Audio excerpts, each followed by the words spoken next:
ఓం నమః శివాయ ఓం నమః శివాయ ఓం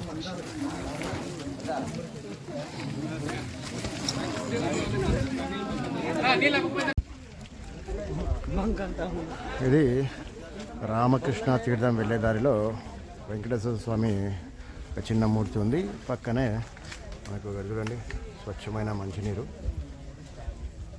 కొండరాల నుంచి వచ్చి ఇక్కడ స్టోర్ అవుతుంది అనమాట. ఇక్కడ వాటిని నింపుకుంటున్నారు.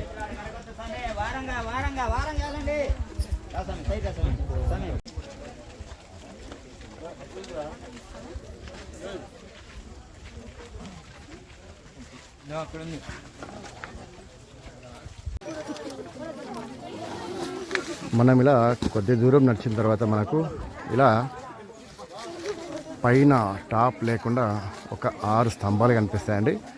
ఇది మొండి గూడలు అంటారంట వీటిని. ఇక్కడ ఒకప్పుడు అన్నదానం వగేరా జరిగేటివి. ఇప్పుడు ప్రస్తుతానికైతే ఇట్లా నిర్జీవంగా ఉంది. ఇంకా ముందు ముందు మనం చాలా అద్భుతాలు చూద్దాం పదండి.